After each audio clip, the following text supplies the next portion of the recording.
LaCloud. All right, so it's like everybody's coming in. All right, so that being said, let's go back to what I had mentioned before. Any specific questions that you guys have or anything you want to cover before we jump into the contract?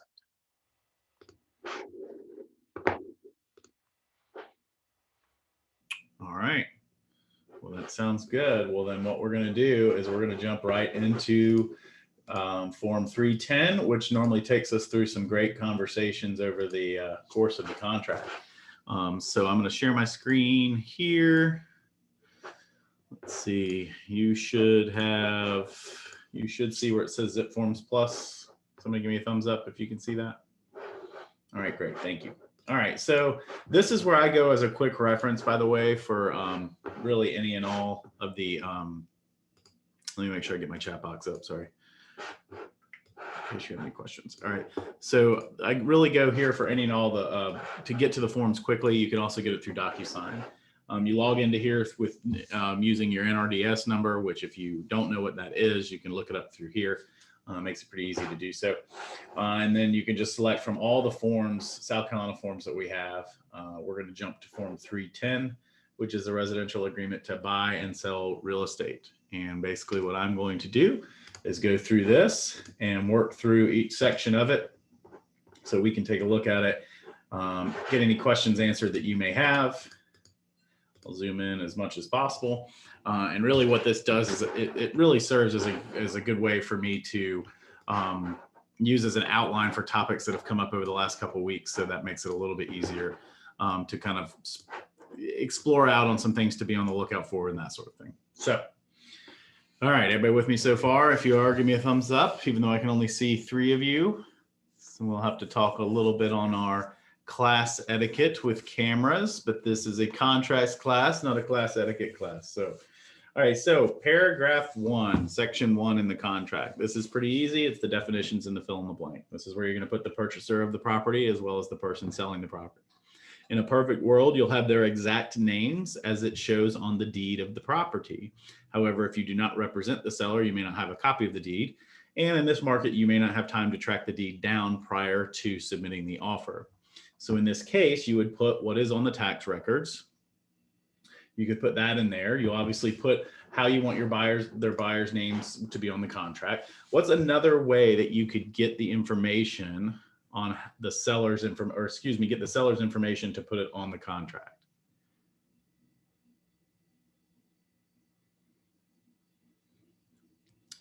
This would be the participatory part of it. Email the listing agent? Would that be to ask the agent of the seller? Ask the agent. I heard someone else mention emailing the agent. Yes, this is any time you don't have information for the contract is a great time to start your communication with the listing agent. Too often I see people's first communication with the listing agent is when they submit the offer. And in my opinion, particularly in this type of market, you're really missing an opportunity to start building that relationship. So make a list of things that you can call and ask the listing agent. That could be one of them. Hey, we've got a buyer that's interested in putting in an offer. You know, I show the tax records of this name. Is there anything else we need to put on there? Any terms, conditions, anything that we should look at? So yes, correct. That would be the best way to do so, would be to reach out to the listing agent. Now, again, if you can't get a hold of them, go to the tax records first. That can always be corrected after you go under contract. This next part, parties. Very important. There are only 2 parties to a South Carolina real estate contract. Those 2 parties are the buyer and the seller. There are no other parties to the contract. The agents are not party to the contract. The lender is not party to the contract. The escrow agent is not party to the contract. It's important to know that for a couple of different reasons. Is should the agents make an agreement to adjust their commission at any time with the buyer, seller, or to kick in on this, that is not part of this contract. That is outside of this contract and should be taken in, should be dealt with in a compensation agreement. Should the lender want to do anything as it relates to contributing closing costs or anything with the buyer or on behalf of the seller, which is rare, that should also be dealt with on outside of this contract. This party is for buyers and sellers of this contract. Brokers are licensed South Carolina brokers in charge. They're associated real estate licensees and their sub-agents. You know, this technically spills over into the termination agreement. I know a lot of people, especially when we held earnest money. Anytime there was a release of earnest money, it says broker on there. Technically, that covers you as the agent as well. So if you do have a release from a contract, you can sign it yourself. Closing attorney would be the attorney that's representing and selected by the buyer. Effective date is the final date upon which the party to the negotiation places the final and required signatures and initials and date on the contract and delivers notice to initially cause the primary contract to be binding on all parties. And delivers notice is the big part right here, because this is also where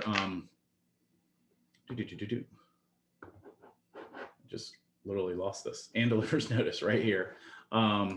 This is also helps define when you're ratified, right? The effective date is when I send it to the sellers for final signature, and then the agent delivers notice to the buyer side that the contract has been ratified. Good funds is the required amount in the United States with any required time frame, basically that's both for termination fees, any reimbursement fees that you'd have in any of the contracts, earnest money, as well as purchase price. Time. All time stated shall be South Carolina local time. Time is of the essence with respect to all provisions of the contract stipulating time, deadline, and performance periods. Basically, all this does is reiterates that if we put a date, you have to follow it. There's no exception to it. For the old schoolers in here that were used to the free days, so to speak, after the closing date in the South Carolina contract, that doesn't exist anymore. And quite frankly, I'm tired of having the debate of whether or not that was a smart move or not. I personally think it was a smart move. My wife, who is a accomplished, successful buyer's agent, 100% disagrees with me. My point on this is if you have a closing date, then you have a closing date. Having 3 days to bleed over for whatever reason, then you might as well just move the closing date 3 days later. So the point is on this, though, we do have dates in here. There's really no leeway that gives you some free time in the event the closing needs to get pushed. All right, I'm going to keep going on. If you have any questions, throw them into the chat box. And as always, feel free to just speak up. All right. This is where you would disclose 2 things. One, that the buyer or seller is a licensed real estate, has a real estate license in South Carolina. And then this is also another place that the buyer and the seller have received the South Carolina Disclosure of Relationships form.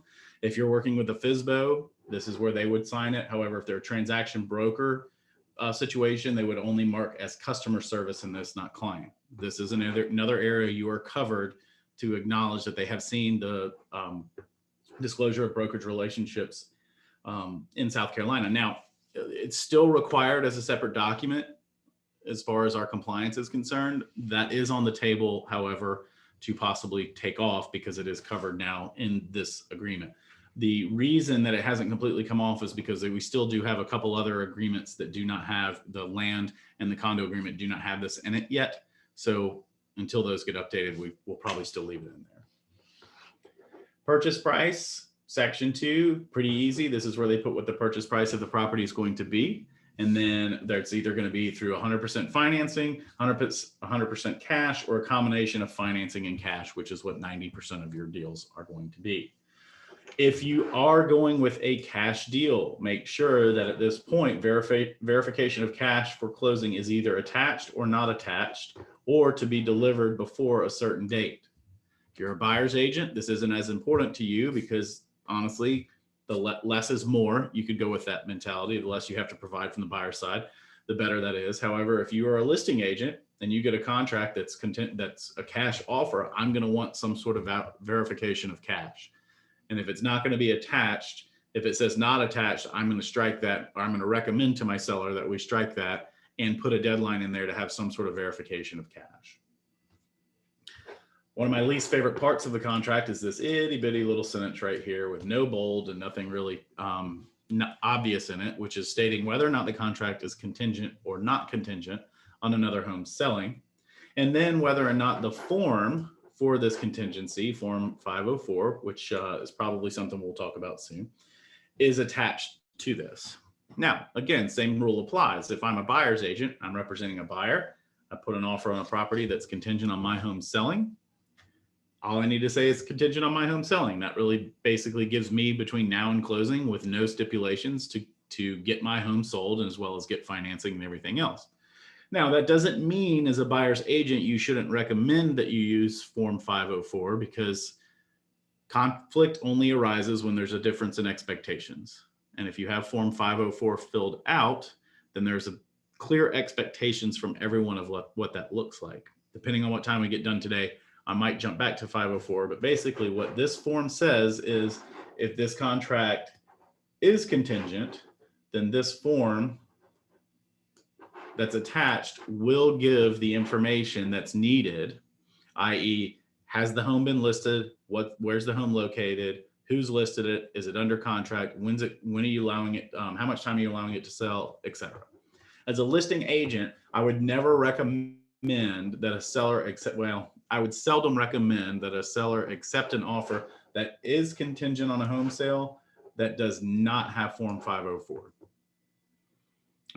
Now, I don't know why a buyer wouldn't supply that. However, if you do get to that situation and it is getting a little tricky, obviously that would be the time to pick up the phone and we would discuss why. All right, so we've flown through the first part here for a second. Take a deep breath. Any questions so far? It's hard to read the faces of the 95% of the people who aren't showing their faces. Jay, I just want to see your pretty face, man. I mean, you got the background, the killer beard. All right, we'll jump back in.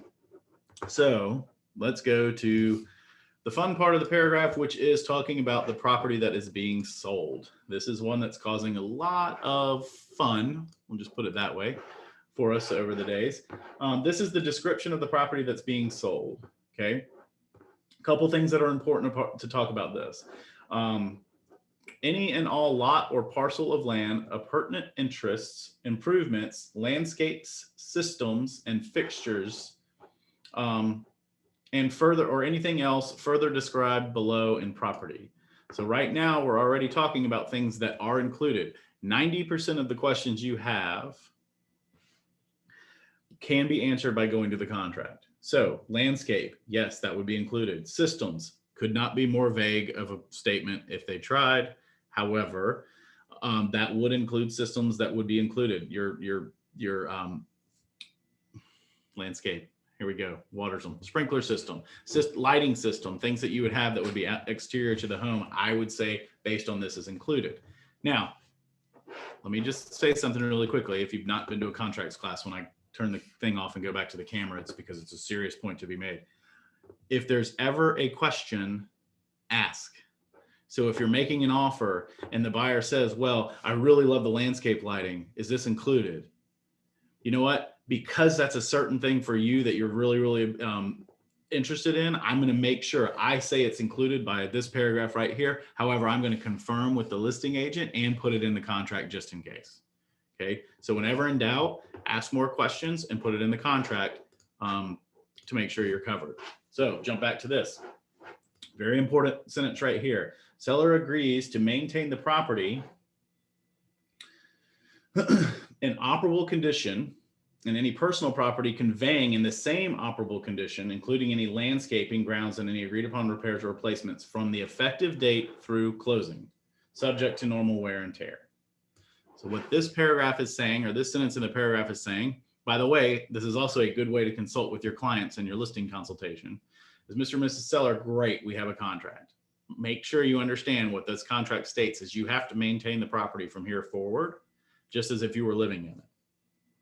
This also means that you have to maintain the personal property that's conveying. So let's say they throw a refrigerator in there, down on the this blank down here, they have to maintain the operation of that refrigerator. The refrigerator is working when they go under contract and it breaks prior to the inspection.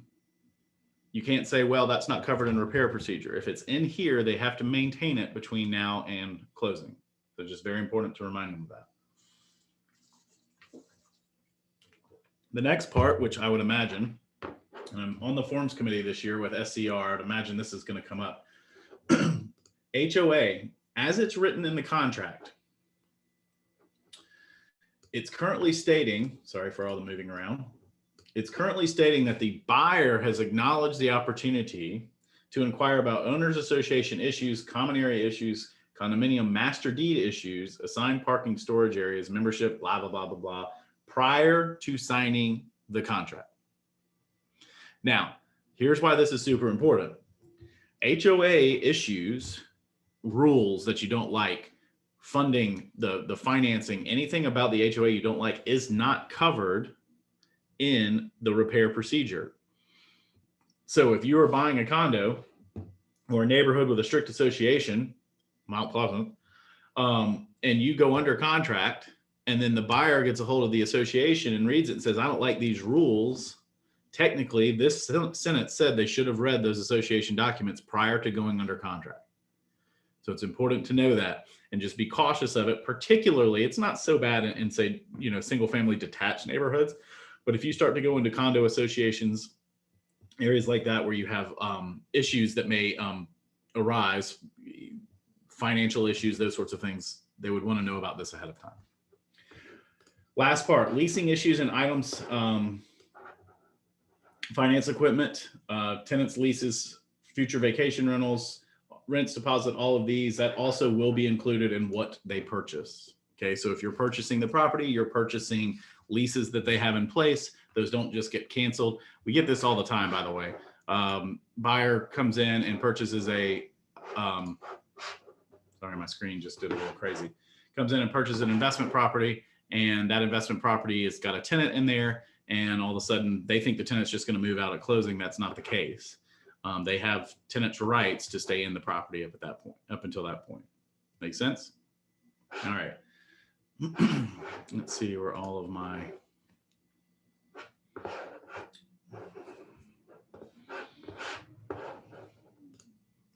all of my Zoom directions have disappeared.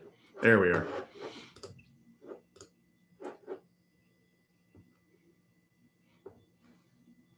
All right, so the question that came up, Daniel asked, it says, when you add to the contract, do you insert text into the form or do you attach a separate page? Never add to the contract unless you've talked to an attorney. However, the one area would be in this area. If you are putting into the property that's being described below, then you would just put it in this area here. If it was going to be furniture, those sorts of things, you would have that put in here. Yes, you would write it in there, or you would do in an attachment and you could put a list of it on the addendum. Another question was HOA follow-up question. If buyer selects due diligence, can they get out of the contract if they discover things that they do not like, the HOA or POA? And yes, due diligence, they can get out for any reason whatsoever before due diligence is up. And we'll come to all that.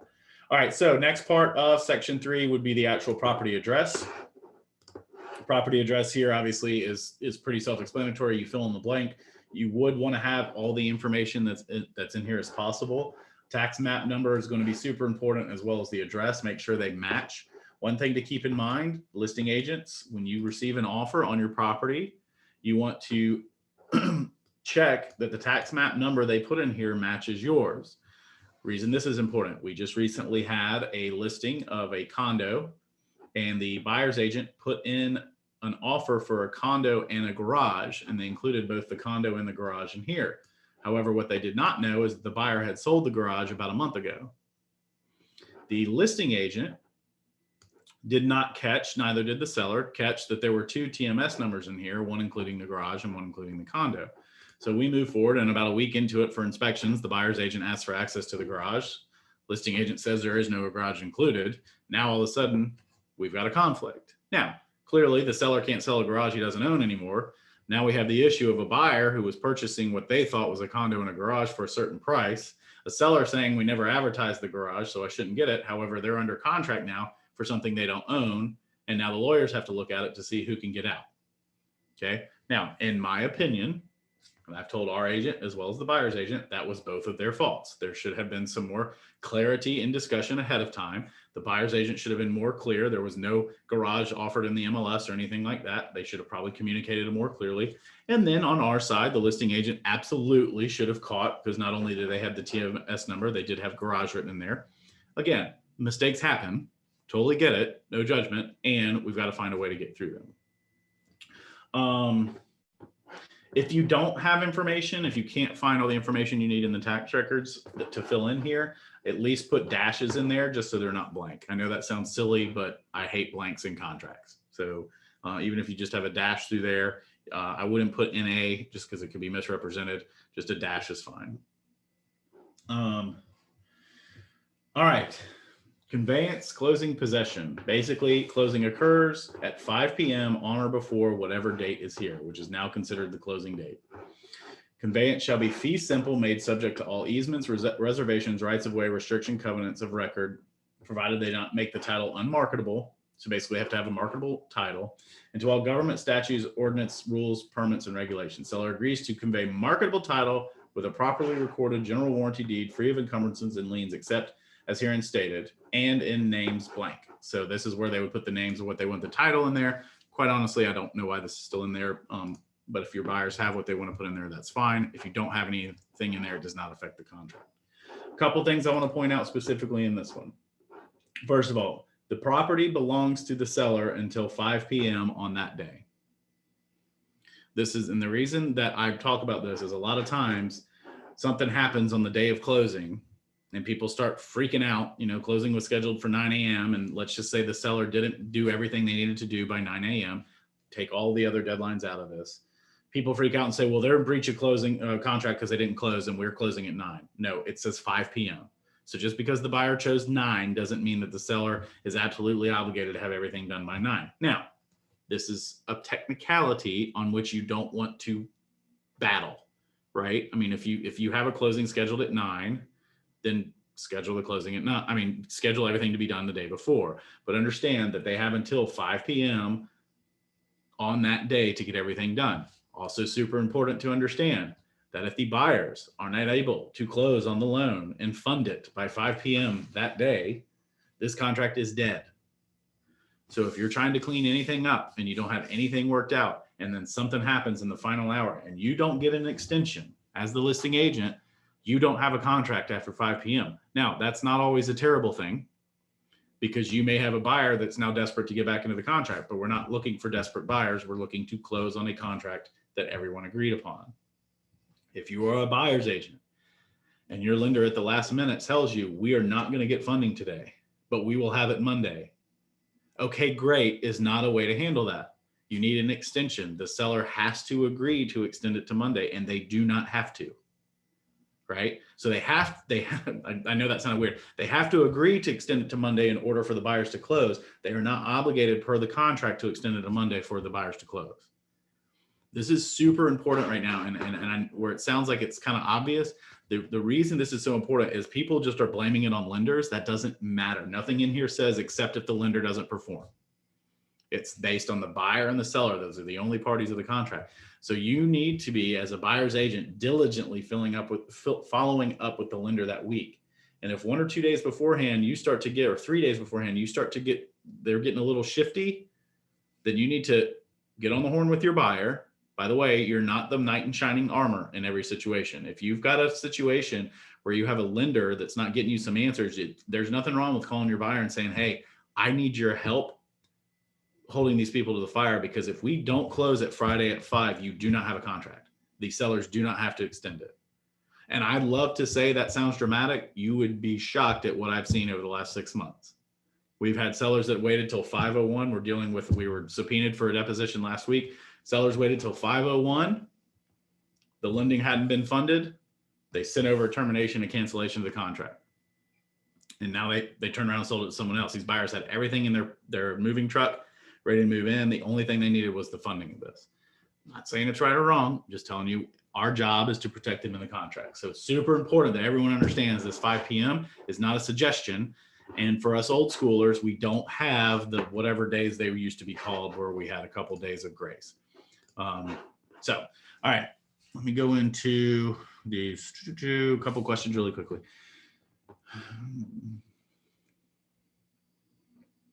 Yeah, so Lauren asked about getting the HOA information ahead of time from the agent. A lot of times you can go directly to, most HOAs will have it on their website. So if you're looking at a bunch of homes in a certain organization, you can get, now most of that is going to be the public record policies and guidelines. The challenge is if they wanted to dig any further, they probably have to formally request on that. And then I see that Deb came in and answered it, and Lauren said, great idea. So I'm glad I could be here to help for you guys to go through that whole conversation. All right, so earnest money. Section 5, earnest money, everyone's favorite. So now we got earnest money. Earnest money is not required for the contract. Earnest money can be zero. I'm not recommending that it should be. However, a lot of times if someone, offers something tiny or zero, people say, well, it's not a valid contract. That's not true. Earnest money is not consideration. Earnest money is a promise to perform. Okay. So earnest money is divided into three different ways. Number one is in the first line, which gives you the total earnest money that is due. Okay. I'm going to give you $1,000 earnest money, and it's going to be paid as followed. A certain amount will be accompanied with the offer, and then a certain amount will be paid by 6 p.m. on a later date. Okay. If you are representing a buyer and they do not have the earnest money to literally turn in as they're submitting the offer, then it does not accompany the offer. So at that point, you would just simply use the second option, which it will be turned in by 6 p.m. on a later date. Okay. If you are a listing agent, that 6 p.m. on a later date, in my opinion, does not need to be any further out than the next business day. Right? If they're purchasing a home, they should be ready to submit their earnest money within the next business day, by the end of the day. Here are a couple different reasons why. One, it does say later, the last sentence right here, if the earnest money is not delivered, the seller may terminate the contract by delivering notice of termination, unilateral. Buyer doesn't turn it in, 601, all they have to do, fire off an email that says, with the notice of termination, says, we're out. You didn't turn in the earnest money, you can't argue with them. So that's the reason that you want to do it on the buyer side. On the seller side, the reason you don't want to do it. We've had this happen. Everybody's hot to trot. They get everything going. Earnest money's not turned in for a couple days. Inspector says, I can actually get out there tomorrow to do the inspection. Great. They go out there. Inspection turns up something that's outside of repair procedure, but the buyer doesn't like it. And they say, I'm out. And I didn't turn my earnest money, so I'm just going to move on. Well, now you got a buyer that's in default because he's leaving a contract outside of the repair procedure. They've not turned in their earnest money, so what do they care? And you've got a seller that's looking at you saying, hey, listing agent, where's my earnest money? How come nobody verified it was turned in? So you got to be very, very careful if you have this second option checked, that you know why it's going to take more than a day.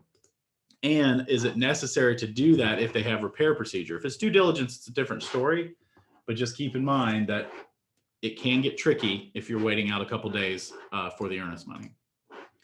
Now, the thing to keep in mind too, this real bulky paragraph here basically says escrow agent will not disperse, this is very important, will not disperse earnest money deposit to either party until both parties have executed an agreement authorizing the disbursement, or until a court of competent jurisdiction has directed a disbursement. It's important to explain that, because even in a situation where it's completely obvious that one of them defaulted, the escrow agent, the person named up here, and by the way, that's not you, the person named up here cannot release the money without one of these three things, okay? Or one of these two things. If illegal action occurs related to earnest money, parties receiving the least amount of earnest money in the court's disbursement order agrees to indemnify escrow agent's fees, court costs, and attorney's fees. If interpleader is to be utilized, parties agree that blank shall be paid to the escrow agent. So what this is saying is if they go into they battle, the person who had to pay the less, or the person who got the less out of it, then has to reimburse. Okay, so it's not just as simple as you just go to court and you fight it out. This is something we have to take into consideration, and we're seeing a lot more of it right now. I will tell you that probably out of all the earnest money disputes so far this year, which have been, or the last 12 months, I should say, which have been plentiful, we've only had 3 now that have gone to some sort of mediation, court, that sort of thing, which is good. However, it just means a lot of communication between me and the other brokers, which is fine. I'd actually prefer that. 9 times out of 10, we can get something worked out. But just understand that it's not, at the end of the day, it's not something that can just be decided by the agents and the escrow agent. All right, how's everybody doing so far? It's exciting stuff, isn't it? This is why you're here, man. You gotta represent your clients. You gotta know what's going on. Now, you're not an attorney. You don't have to interpret it, but you have to be able to explain. All right, section 6. Let's jump back in. Transaction clause. This is the part where it discloses what the typical transaction costs are. I'm not going to go into the details of all of them. I'm really going to talk about where we get involved as it relates to negotiation. This talks about what the typical transaction costs are for both the buyers and the sellers in the contract. We then go into this part here where it says all costs obtained costs to obtain information from a pertaining to form. Let me start this one over actually and actually read it to you in English. All costs to obtain information from or pertaining to owners associations, private public transfer fees, or any costs similar to transfer fees, which would be certificates of assessment, capital contributions, any of those. This is where you negotiate this out. Okay. So what that means is in the event that anybody has to pay, if you have to pay for a certificate of assessment, which is basically a fee that the HOA charges, if there's a capital contribution fee, is there any sort of fee that has to be contributed to the HOA, you have to have one of these selected. If they are not selected, they will automatically be added to the seller side. Here's why this is important. A lot of times, and this should be part of your listing consultation, we dealt with this and it cost us about $1,200. A lot of people lived in neighborhoods who've never had contribution fees, right? Which basically means welcome to the neighborhood. You're going to pay us 1/2 of 1% to join. And when we went through the listing presentation, or we went through the negotiation, I explained this to them and they said, well, they've marked that it's our cost. That doesn't really matter. We don't have a contribution fee. Sign the contract, move forward. Little did they know in the HOA meeting the week prior, they had voted in a capital contribution fee. Fast forward to closing, there's an additional $1,200 charge to the seller on there. Seller was like, we should have known about this. It caused a conflict. So it's super important that as part of your listing consultation, you make sure the seller confirms there are no fees for which they have to contribute. This is also, jumping back into it, this is also where the seller will agree to contribute to the seller's closing costs, the buyer's closing costs. Seller will pay buyer's transaction costs not to exceed blank amount, which is a dollar figure. It is no longer a percentage. I have been asked as if we can change this to a percentage to fill in the blank versus a dollar amount. It's yes, and make sure you communicate it at a very high level. The reason people want to do that, you offer $200,000, you ask for $6,000 in closing costs, but then they come back and say they want, they're only going to pay $175,000. Then you've got to adjust the closing costs. A percentage just helps all of that there. All right, jump to financing and let me look in questions really quickly.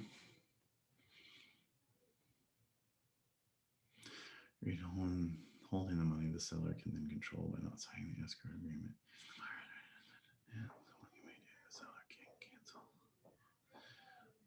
Okay, so the question comes in and says, if the escrow agent requires that both parties agree to them holding the money, the seller can then control by not signing the escrow agreement, even if the buyer is ready to send it over. I'm not sure, Murray, let's talk about that one offline. I don't know that I understand that question. All right, financing, paragraph 7. Paragraph 7 is where the buyer is going to say what type of financing they have and whether or not the contract is contingent upon the financing. They can have a 30, 15, or other loan, maximum amount of X%. Don't leave any of these blank. You want to protect your buyers. Big important parts of this from both the buyer side and the seller side. Buyer shall apply, right? Shall is basically the same thing as must. The buyer will apply for financing by blank date. There's no reason that this should be more than 1 business day after the ratification. If they're not ready to apply for financing in this market, they're not ready to put in an offer. So if you get a date that's a couple days out, I'd automatically red flag that. And then they deliver notice to seller of reasonable pre-final loan approval, meaning a pre-approval letter, initial approval letter that contains no unreasonable credit, income, or asset conditions by blank. Okay. Also, no repairs required prior to this notice. Final loan approval occurs when the lender funds the loan. All right, so let's talk about this. This was kind of snuck in last year that a lot of people don't really realize. What this second date is telling us, where we have this pre-approval, pre-final loan approval, is basically giving more time to do what most people were expecting to be done prior to offer, which is to have a pre-approval letter, not pre-qualified letter, right? All this date tells you is that the lender has looked at all of the conditions and they have said, based on the information you've given me and sent in, that we're good to go with no unreasonable credit, income, or asset conditions by this date. This is not a final approval. Final approval is very clearly written right here. Final loan approval occurs when lender funds the loan. So what happens is a lot of people see this date go by and they think they're great, and then they get to a week before closing, they can't get lending because of whatever reason. Now, if they went out and bought a car or they intentionally did something that messed it up, that's a different story. But if something came up that didn't come up before for whatever reason, and the lending's not approved at that point, your seller is probably going to have to walk on this and may not be entitled to the earnest money or damages. So it's very important to stay on these buyer's agents and the lenders to make sure that they are in the process to move forward and have everything done by closing. Next part. If buyer changes their lender during the financing period, which technically is before this second date, they must notify the seller in writing within blank calendar days. I would put 3, no more than, to give them the weekend. So they have to notify the seller as soon as they change a lender. They're required to do so. Here's an important part. Absent written approval by the seller, the buyer cannot change their lender if by doing so it changes the closing date in paragraph 4. Okay, so if they're going to go loan shopping and they tell you that as their agent, you need to say to them as a buyer's agent, hey, if you change your lender and it changes the closing date, the seller does not have to agree to move the closing date. So you can change your lender all day long, but if they can't reach the closing date we've already agreed on, then they don't have to extend the contract. We could possibly be in breach. You could be at risk of losing the earnest money, as well as damages, attorney's costs, and those sorts of things. Well, what are those, Mr. Buyer's Agent? You're going to have to talk to an attorney. Okay. All right. We're about to jump into the big part. How's everybody doing? Great. What'd you say, Kayla? Great. I'm doing great. Awesome. Thank you. The participation is stunning. I have a question, Mm-hmm. Joseph. What date in the financing contingency do they get their earnest money back by? Depends on the situation. Okay. So if they get denied financing from their approval, as long as they got denied financing before that pre-qual date, they would be fine. But if they've been given a pre-approval, basically saying we'll move forward, and there's no unreasonable conditions or anything like that, and then it falls through because some lending guidelines change, or there's a handful of different ways, then they could argue at that point they get their earnest money back. Okay. So what kind of date do you put in there? I've seen an offer come through recently for Karen that it's a week from actual closing date. Isn't that too far?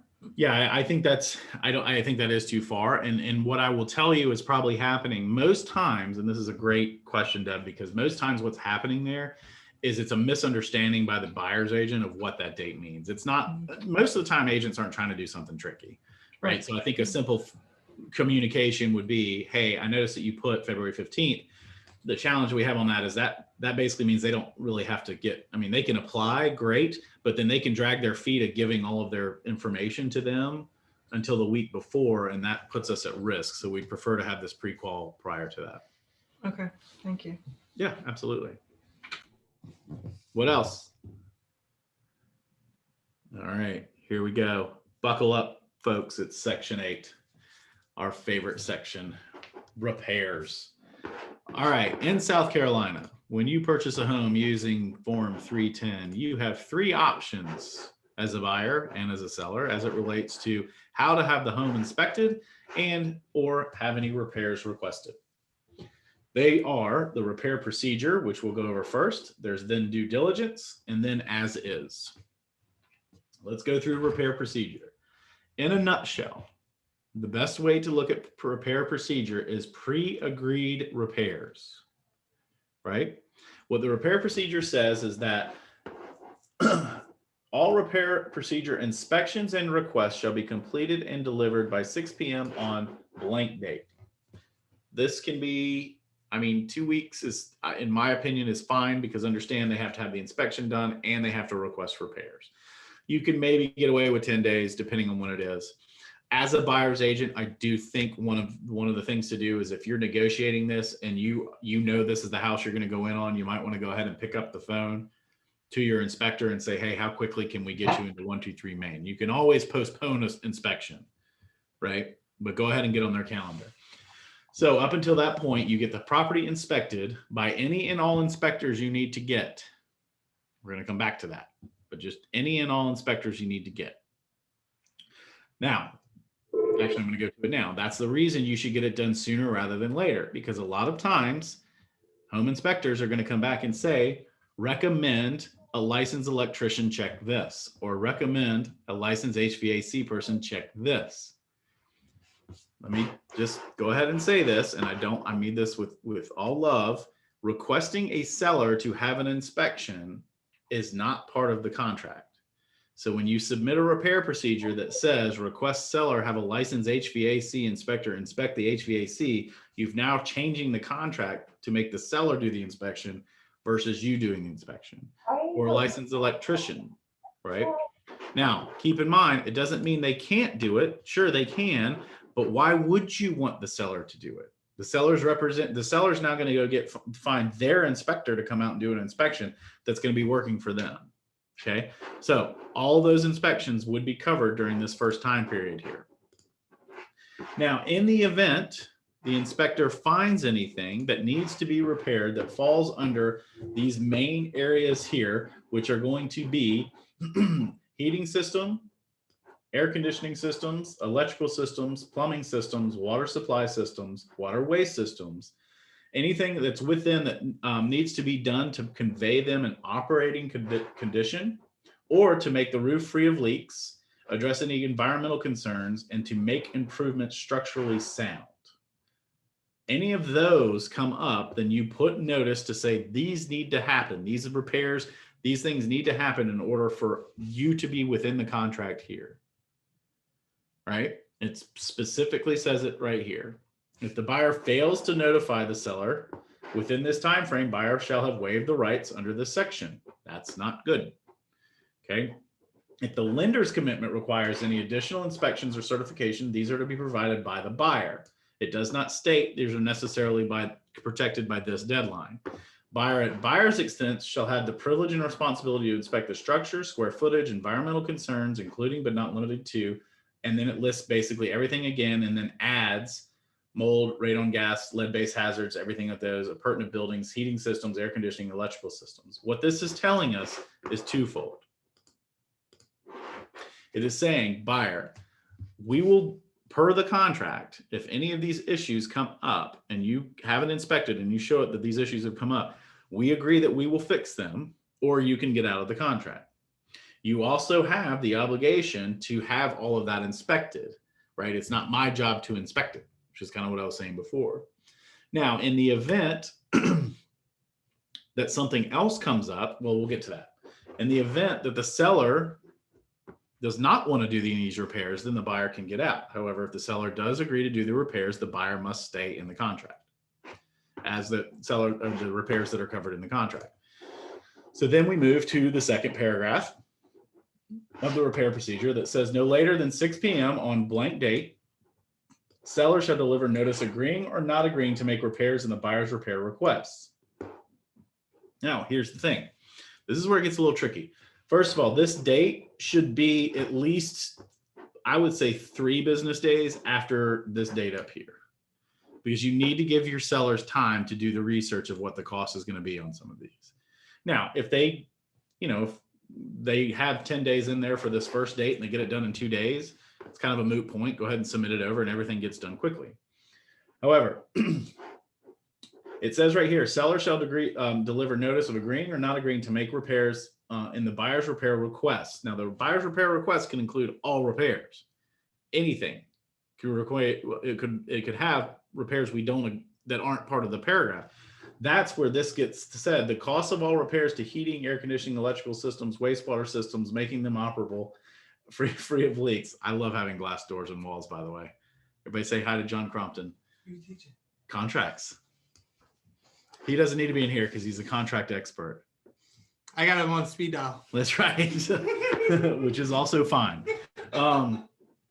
So the cost of all repairs of heating, air conditioning, electrical systems are the responsibility of the seller. So it's basically saying, listen, if we're going to agree to these, we only have to take on the costs of the repairs that are those. Now, as this is written, I would say, sure, you can just say, I'll agree to that repair addendum, but this states I only have to pay for what's covered in there. I wouldn't handle it that way. I would strike what they do not plan to cover in the repair addendum. Okay. Seller paid requests do not include the following item: home maintenance, flooring, fogged windows, grandfathered code issues, landscaping, preventative maintenance. Now, landscaping, understand, that doesn't mean they don't need to maintain the landscaping, right? But they don't have to repair it if anything's wrong with it. Preventative maintenance, cosmetic changes, home improvement, energy efficiency. The seller contractually agrees to make all requested seller repairs. Two parties agree to proceed under the amended contract. The repairs to any other items are sole responsibility of the buyer. All right. So, anybody's eyes crossed yet on this one? Basically, begin an inspection. If any of these things come up, the seller has an obligation to repair them to stay in the contract. However, if they do not, they can be released from the contract, as can the buyer. If they agree to do anything that is covered under paragraph 8 that comes up in the notice given to them, then all parties must move forward with the contract. Then, let's say we get into some debate. The debate then gets solved kind of in the third paragraph of the repair section, which is, if seller does not timely respond or does not agree to make all seller paid repairs, the buyer shall within 2 calendar days. Now the argument here is whether or not it's 2 calendar days from this date or 2 calendar days of when the repairs were submitted. I say it's this date on here. Doesn't matter, get back to them as soon as possible. Then the buyer can either accept the property as is. They can negotiate and amend the contract, which obviously you're trying to do. So obviously that's not going to be done if they haven't gotten back to you. Or the buyer can terminate the contract by delivered notice. If the buyer fails to do any of those within the 2 calendar days, the buyer agrees to buy and the seller agrees to sell as is, which means nothing's being done. All right. Now I see we had a question in here. Let me pull it up really quickly. See where that went. There we go. All right. So in repair procedure, does the seller agree to make repairs required by the buyer's lender or not? So that's a tricky one because it definitely says in here if the lenders requires it under repair procedure, says the buyer needs to deliver that to them. That really only comes in with FHA and VA. And if they had checked that off earlier by saying they're accepting that, then yes, they would agree that they would have to make the repairs in there. That being said, it's treated the same way as the repairs here. If they do not make the repairs, they don't get penalized. Everybody gets released from the contract. All right. Part 2, due diligence, the easiest one. Due diligence basically says you have a due diligence period from the effective date until a date done here. All this next part says is during that time, you get any and all inspections that you want. You request any repairs that you want. You do any research that you want. You negotiate anything you can. When you deliver the repair request, it's asking the seller to repair anything and everything you want them to do. And they can say no to all of those. And then once that's done, you're allowed to proceed under the amended contract by saying, hey, we've agreed to these repairs. You could proceed under the as-is contract, or you can terminate the contract by 6 p.m. on this date. Okay, this is very, very black and white. And the reason I say that is you can be talking about it all day long with the buyer and seller, but it does not extend the deadline. You can be talking about it all week. When 6 p.m. comes around, if you've not amended the contract, you've moved, or you've not terminated the contract by 6 p.m., you've moved forward as is. We have one right now. We represent the seller. Back and forth, back and forth. Finally, in the email, our agent told the buyer's agent, hey, here's what the agent, or our seller's agreeing to do. If you want to get that to us, get that to us, but he's not doing anything else. They did not get back to us by 6 p.m. on there. They got back to us at like 10:30, 11 o'clock that night. And now they're all upset because they said, hey, you guys said this in the email.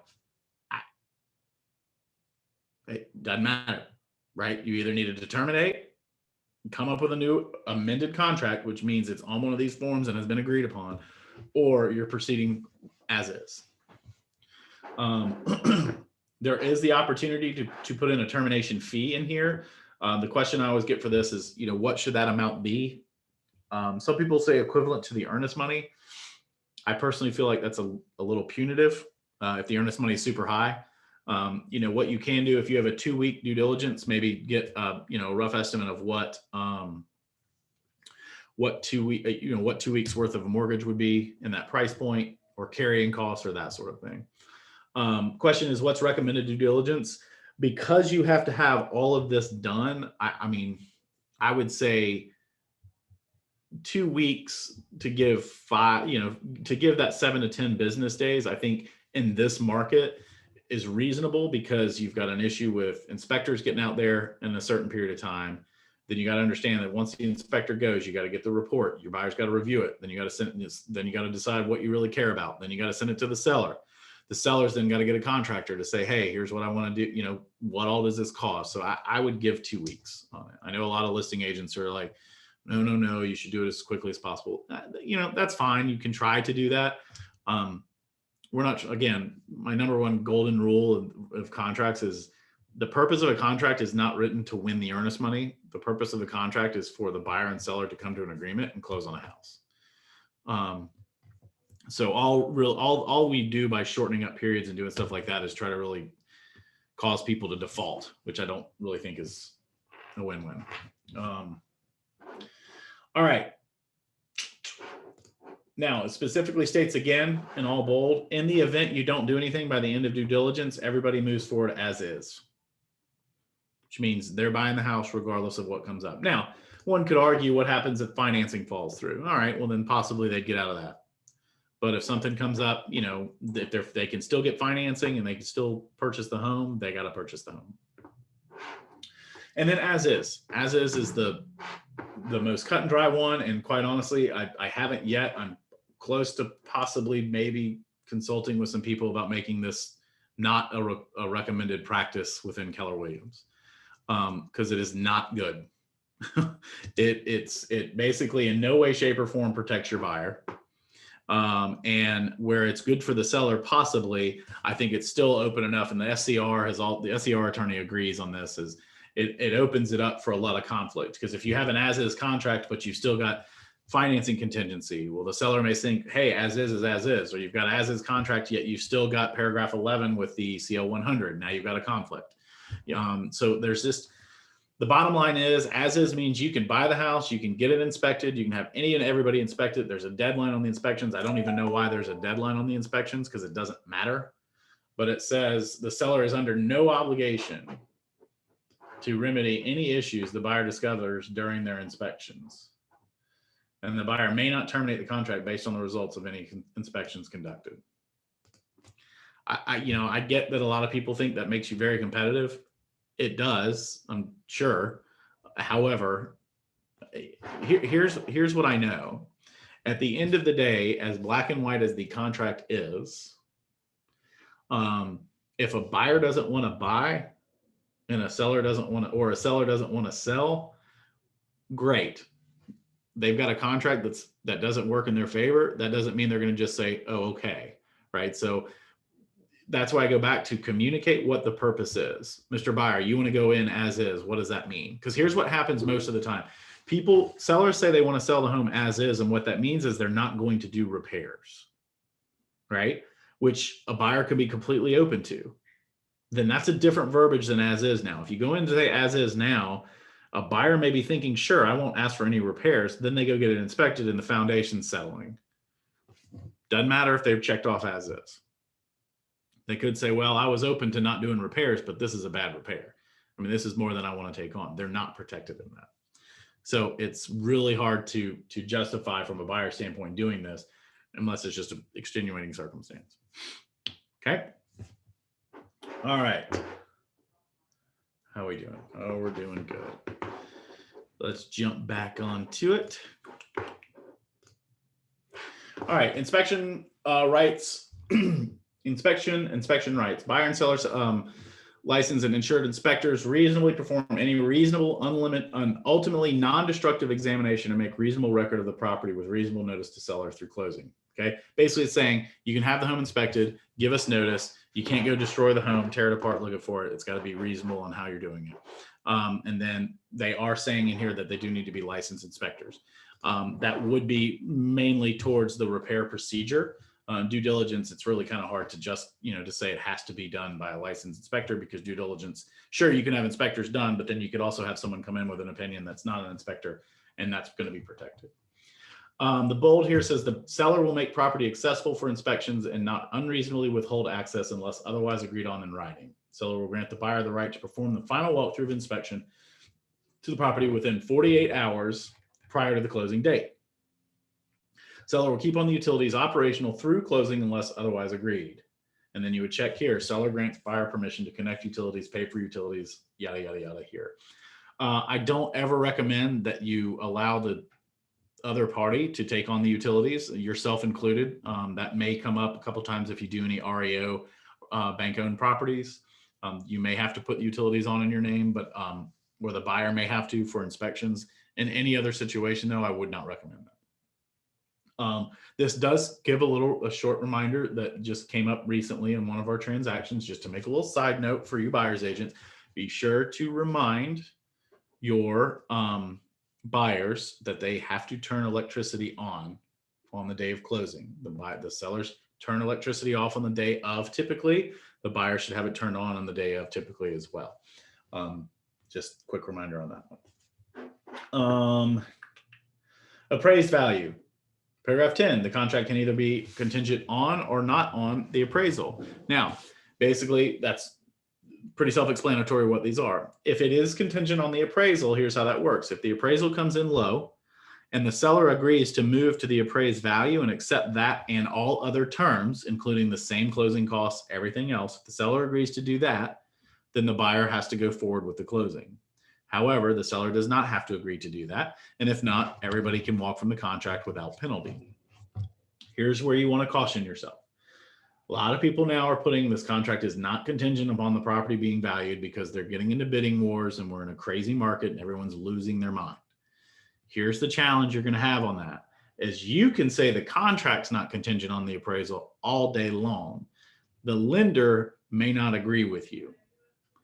And the lender may say, I don't care if the contract wasn't contingent on there. If your assumption, because here's what happens, the seller's assumption is if it's not contingent on appraiser, then the buyer will just come up with the difference in cash. Not all loans will allow that to happen because they now have a loan to value ratio that's different than the initial approval. So you just want to be very, very careful if you have someone coming in and they're getting financing and it's 80+% financing. It's not as simple as just saying it's not contingent on the appraisal and the buyer will just pay more for it. That may not work. The buyer actually could still get out of the contract because the financing did not go through. Okay. Wood infestation report basically works the same as the repair procedure. Wood infestation report states that it either is or is not contingent upon the buyer or the seller having the property inspected at their own expense by someone selected by the buyer or seller. And then the buyer or seller shall deliver timely notice of the CO100 report no earlier than 30 days prior to closing and no later than blank days prior to closing. In the event anything comes up in this report that needs to be addressed to clear it, the seller has agreed that they will do in order to move forward with the contract. However, if they do not do it, the buyer is not required to move forward and they are not penalized.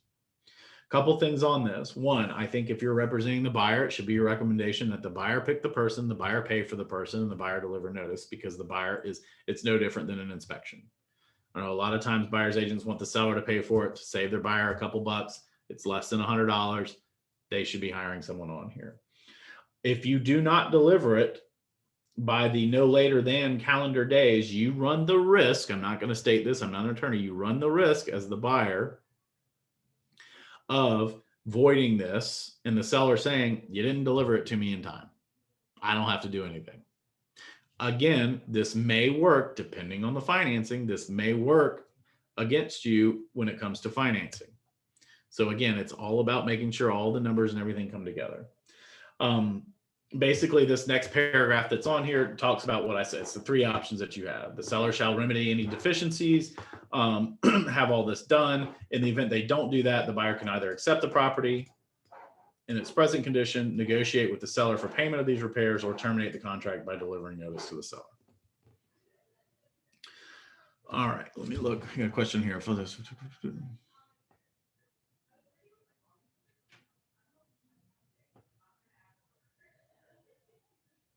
So Lauren's question is a follow-up question regarding the inspections and the lender.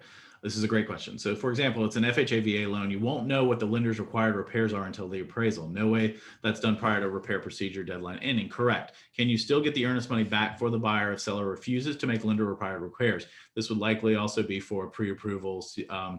Yes. So the answer to your question on that is yes. If you have, because a lender's inspection is basically their appraisal, right? Which is part of their contingency in financing. So this is why it's also important to kind of be aware and know how all that works should you get an offer that does to have that type of financing. So in Lauren's case, the question she has, an example that she has is, let's say you get through and you negotiate everything with repair procedures. Fast forward 2 weeks, the week before closing, week and a half before closing, lender sends out their appraiser and the appraiser says, hey, you've got a deck that's 18 inches high off the ground, so you have to put a railing up, or some of their many challenging guidelines. We'll just put it that way. If the seller refuses to do it, then yes, the buyer can get out of the contract. And it is my opinion that they would receive their earnest money. However, if the listing agent has not done a good job explaining that to the seller and they're caught off guard, there may be a little bit of a fight. 9 times out of 10, it gets worked out though.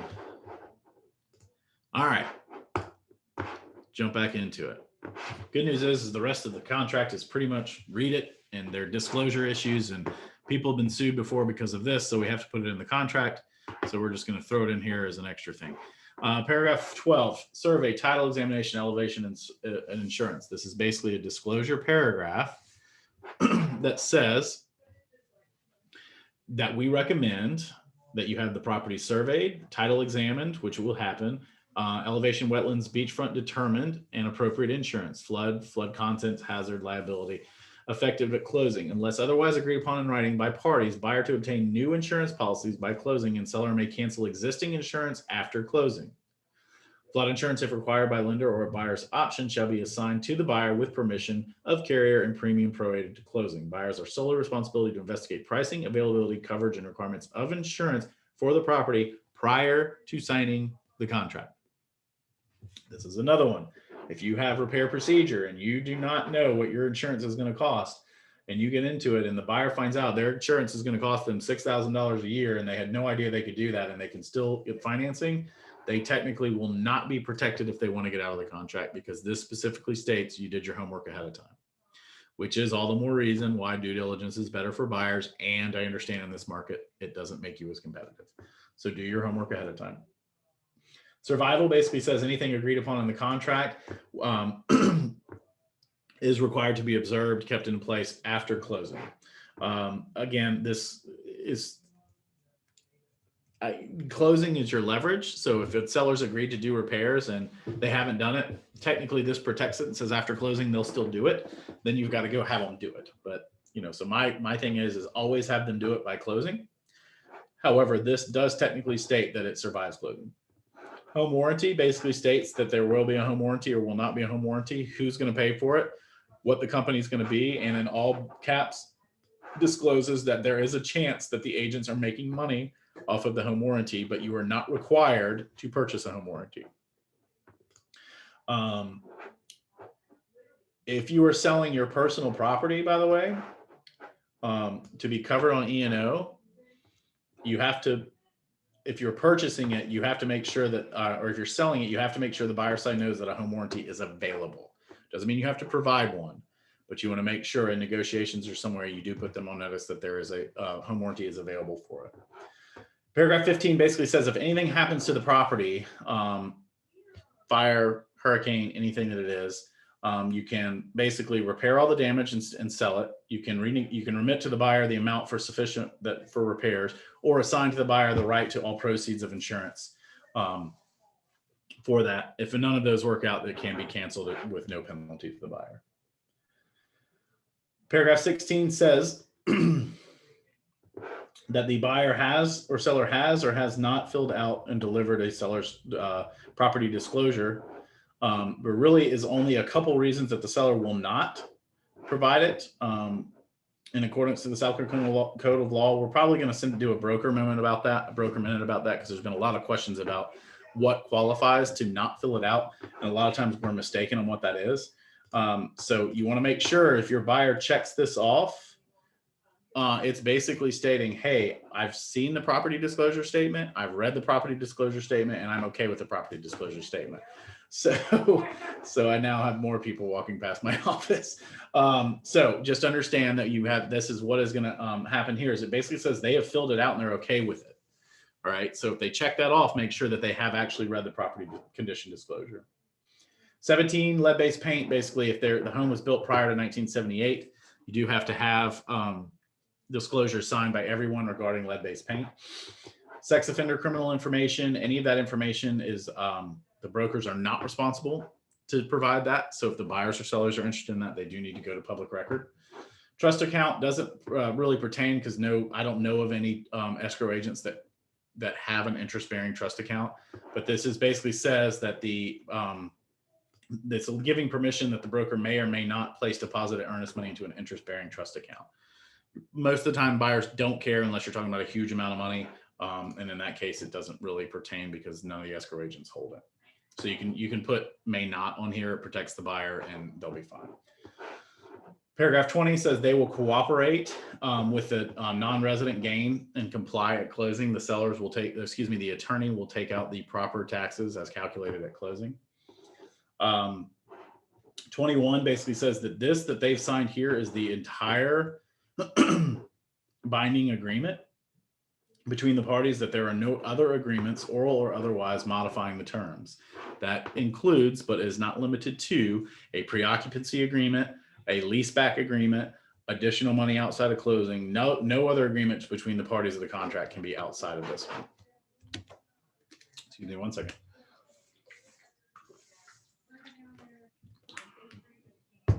All right, adjustments. Basically, this is a disclosure that on the day of closing, the adjustments will be prorated when it comes to any sort of costs that you have. So if you have HOA fees, your taxes, any assessments that are been done, those will all be prorated to the day of closing. The day of closing belongs to the seller. And this just says that the attorney will do that.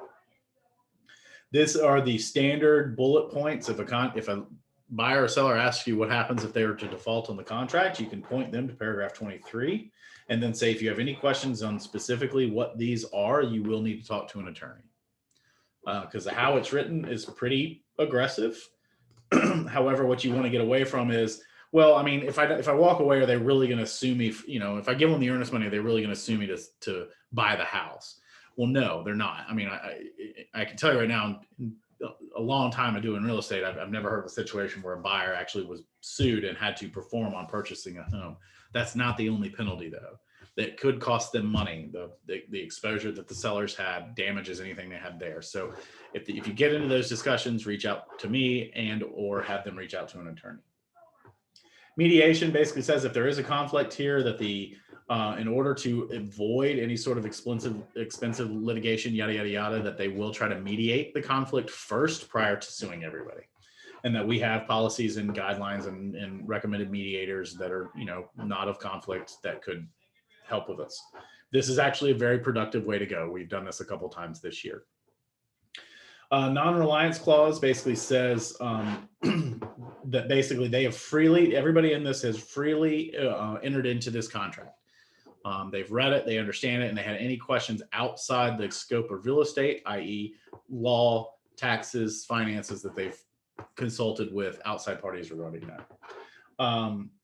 26 kind of repeats this, which basically is saying that the brokers give no warranties as it's done as far as the condition of the property, the structure of the property, the property itself, schools, title, any of that. That's not based on the agent. They need to do their research on that. Broker's compensation, this basically is agreed that the broker's compensation has already been negotiated and will be paid by the closing attorney. 28 is where you'll add any attachments. So if you do add any addendums or you put anything into an addendum, you will need to reference this addendum. Here's a list of possible ones that will be in here. You want to reference them in this blank here. A lot of people try to write addendums in here. Again, do not write anything that an attorney has not given you. But you want to reference it and put it on an addendum right here. One thing that you do want to make sure that you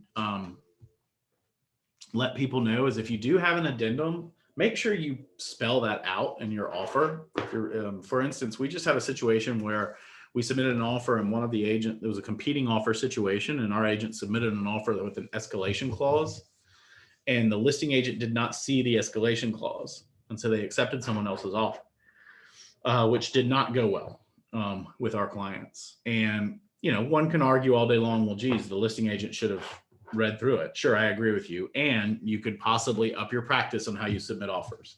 And I could simply put it in and say, hey, Jay, here's an offer on 123 Main. As you can see, the purchase price is X.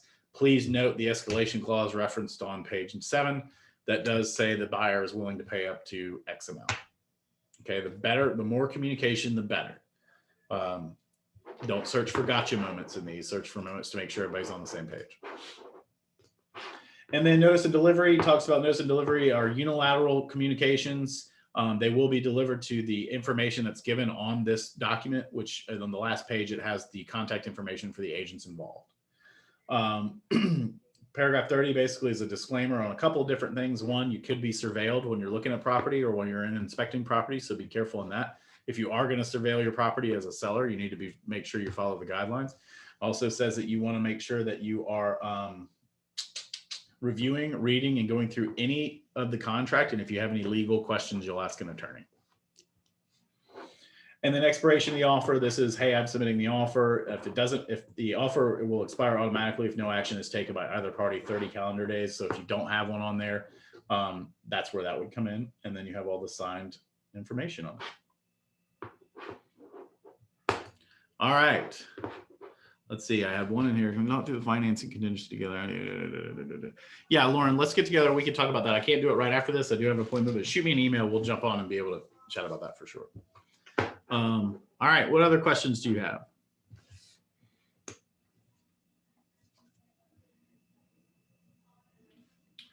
So this will be recorded. Watch it and keep coming back to these. I'm telling you 3 things I told you today. One of them was something we had never experienced before.